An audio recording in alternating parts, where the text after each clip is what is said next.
அந்த மேலே ஏறி ஆம்போ மேலே ஏறி ஓடுறது நான் தான். அது பவுன்சர் எனக்கு தூக்கி போட்டுருவாரு. நான் கீழே தூக்கி போட்டோன்னே நான் கெட்டியமாக கம்மியாக பிடிச்சிக்குவேன். மாநாட்டு அன்றைக்கி அரியலூரில் விடிய காலம் 3 மணிக்கு ட்ரெயின் ஏறி திருச்சி வந்துட்டு, திருச்சியிலேருந்து அத்தோலியா ட்ரெயினில் ஏறி மதுரை வந்துட்டு, மதுரையிலேருந்து பெரியார் பஸ் ஸ்டாண்ட்லேருந்து மாநாட்டுக்கு போயிட்டேன். எப்படி போனீங்க Periyar bus stand? Kariyapatti bus ஏறி 76ஆம் நம்பர் பஸ் ஏறி மாநாட்டு திடல்கிட்டே போய் இறங்கிட்டேன். எல்லா ப்ரூஃப்மே இருக்குது. நான் எங்கே வேணால் அந்த ப்ரூஃப் வந்து நான் சென்ட் பண்ணுவேன்.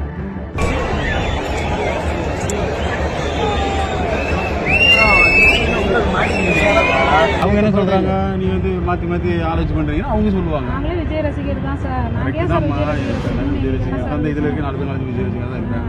தூக்கி போடும்போது அவன் கீழே தான் நானும் நின்றுட்டு இருந்தேன். அவனை பிடிச்சி நிறுத்தி எதனா அடிப்பட்டுச்சுன்னா அந்த ஸ்பாட்லேயே கேட்டேன். அவனுக்கு எதுவும் அடிப்படலைண்ணா அப்படின்னு அங்கேயே சொல்லிட்டான். ஆனால் அந்த வீடியோவில் அந்த பையன் காமிக்கிற அந்த பையன் வந்து இவர் தான். வேலைக்கிழமை நைட்டு அம்மா நான் இது மாதிரி இன்டர்வியூக்கு போகிறேன் திருச்சிக்கு அப்படின்னு சொன்னான். இப்போ மாநாட்டுக்கு போகிறேன்னா இல்லைம்மா அப்படின்னு மாநாட்டுக்கு போகிறதே போய் சொல்லிட்டு தான் எங்கள் பையன் போனான். அதனால் திரும்ப இது மாதிரி வீழ்ந்து போயிட்டான் அப்படின்னு வீடியோவில் வந்ததும் யாருப்பான்னு மறுநாள் காலையில் சனிக்கிழமையாக தான் இருக்கும்னு நினைக்கிறேன். எனக்கு அது புரியல. சனிக்கிழமையாக தான் இருக்கும். காலையில் இது யாருப்பா அப்படின்னு கேட்குறேன்.